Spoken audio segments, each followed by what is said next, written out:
काफी समय बाद महेंद्र भाई से मिलना हुआ। वे बहुत हंसमुख और बातूनी थे। उनके आते ही वातावरण खुशनुमा एवं हल्का हो जाता था।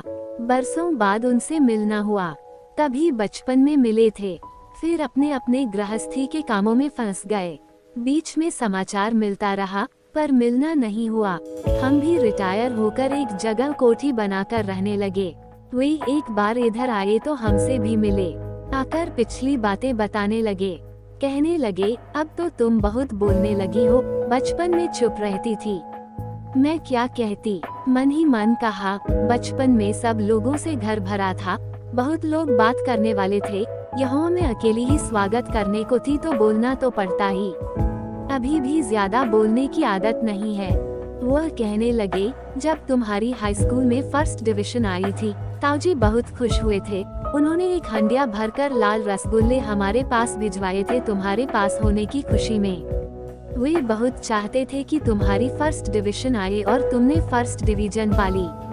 उनकी बातें सुनकर बहुत अच्छा लगा।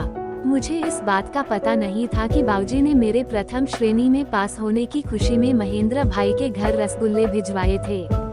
महेंद्र भाई के पिताजी को हम लोग चाचा जी कहते थे। वे हमारा मौंजी अर्थात दादी जी के भतीजे थे और इस नाते वे हमारे चाचा जी थे और उनके बेटे महेंद्र भाई थे।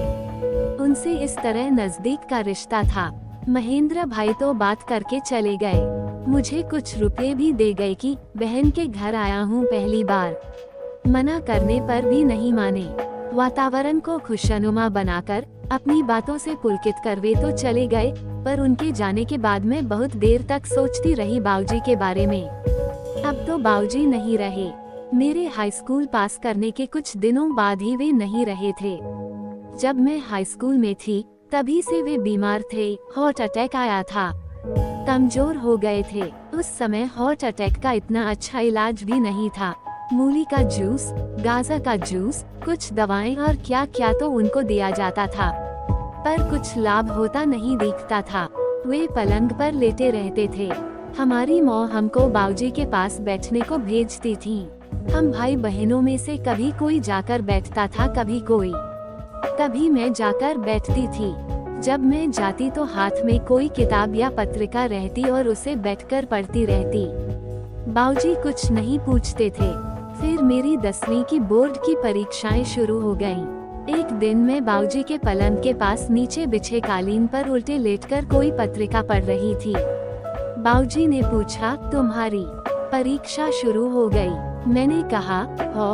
वे बोले, अब कब पेपर है? मैंने कहा, सोमवार को पेपर है। तो वे बोले, सोमवार को पेपर है और तुम क्या पढ़ रही हो? मैंने कहा, धर्मयुग है, नया आया है। बाबूजी बोले, इम्तिहान की तैयारी क्यों नहीं कर रही हो? हम सबसे कहते हैं कि तुम बहुत होशियार हो, अच्छी डिवीजन नहीं लाओगी तो कैसा लगेगा? अपने पेपर की तैयारी करो। धर्मयुग तो बाद में भी पढ़ लोगी। मैं क्या कहती, बात सच थी। मैं इम्तिहान कभी भी गंभीरता से नहीं लेती थी। मेरा उपन्यास पढ़ना या पत्र पत्रिकाएं पढ़ना कभी नहीं छूटता था। मैंने कहा, सोमवार को ड्राइंग का पेपर है, उसमें मैं क्या पढ़ूं, क्या करूं? मेरी समझ में कुछ नहीं आता। उसमें पढ़ने को क्या है? बाबूजी ने कहा, ड्राइंग की ही प्रैक्टिस करो। मैंने कहा, मुझे नहीं पता क्या करना है। बाबूजी ने लेटे लेटे ही कहा, मैं सनातन धर्म कॉलेज के आर्ट के मास्टर पन्नालाल जी को बुलवा देता हूँ। वे तुमको ड्राइंग के बारे में समझा बता देंगे। मैं गर्ल्स स्कूल में पढ़ती थी, वह लेडी आर्ट टीचर थी। पन्नालाल जी क्या बताएंगे ड्राइंग में, मैंने सोचा। फिर भी मैं चुप रही।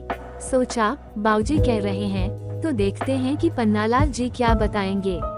इससे पहले मैंने न उनका नाम सुना था न देखा था। बाबूजी ने पन्नालाल जी को बुलवा दिया। तभी वह दिन शनिवार था, दूसरे दिन रविवार और सोमवार को ड्राइंग का पेपर ही था।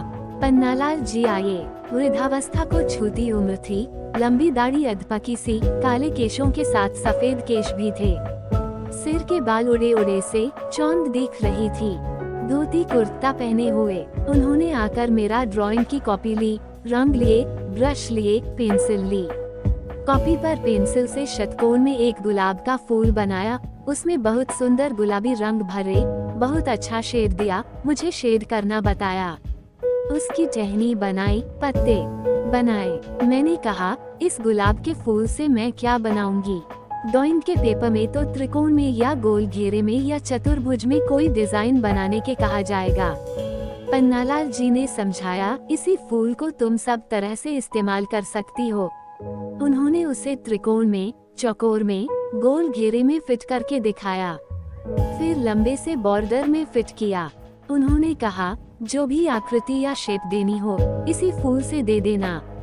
उद्धरण चिन्ह, कैसे वह तिकोने में, चौकोर में, गोल में या षटकोण में बनाना है ये भी दिखा दिया। फिर बोले, आज इस फूल पर रंग भरने की प्रैक्टिस करो, कल आकर देखूंगा। उन्होंने षटकोण में एक फूल बनाया था, उसके बाकी के 5 कोनों में फूल बनाकर मुझे रंग भरना था, शेड देना था। मैं मेहनत से फूल बनाने व रंग भरने में जुट गई। वे इतवार को भी आए, मेरे बनाए फूल देखे, खुश हुए और फिर एक बार शेड देने की टेक्निक समझाई। मेरा भी फूल सुंदर बन गया। वे चले गए। मैं दूसरे दिन पेपर देने पहुंची। वह आया था कि त्रिकोण में कोई डिजाइन बनाओ। मैंने गुलाब का फूल बनाकर उसमें शेड कर दिया। ड्राइंग में नंबर अच्छे नहीं मिलते थे। मैं भी ड्राइंग की तरफ से लापरवाह थी, पर बाबूजी ने पन्नालाल जी को बुलाकर बहुत सहायता करा दी। उन्होंने ड्राइंग का मेरा डर दूर किया और आत्मविश्वास दे दिया। जब रिजल्ट आया और मेरी मार्कशीट आई तो देखा कि ड्राइंग में बहुत अच्छे नंबर थे, फर्स्ट डिवीजन से भी ज्यादा। यदि ड्राइंग में इतने अच्छे नंबर नहीं आते तो मेरी फर्स्ट डिवीजन हाई स्कूल में नहीं आती। ड्राइंग के नंबरों ने ही और नंबरों की कमी पूरी कर दी। मेरी फर्स्ट डिवीजन का श्रेय बाबूजी को था। बाबूजी ने बीमार होते हुए भी, बिस्तर पर पड़े पड़े भी मेरा इतना ख्याल रखा और ड्राइंग मास्टर जी को बुलवा दिया। ड्राइंग मास्टर पन्नालाल जी ने इतना अच्छा रंग भरना व गुलाब का फूल बनाना सिखा दिया। बाबूजी ने उस बीमारी में भी मेरी फर्स्ट डिवीजन आने की खुशी में मिठाई बंटवाई। ये बात मुझे उस घटना के इतने वर्षों बाद पता चली महेंद्र भाई से। बाबूजी के प्यार की व संभाल की याद आते ही मेरे नेत्र गीले हो गए, हृदय भर आया। मैं कितनी लापरवाह थी और बाबूजी ने कितनी संभाल की। एक बार भी मुझे ये पता नहीं लगने दिया कि मेरी प्रथम श्रेणी में उनका ही योगदान था। मेरी ही तारीफ करते रहे कि मेरी बेटी बहुत होशियार है पढ़ाई में। पिता का वात्सल्य क्या था यह उस समय पता नहीं चलता, बाद में पता चलता है। तब समय नहीं रहता कृतज्ञता ज्ञापित करने का।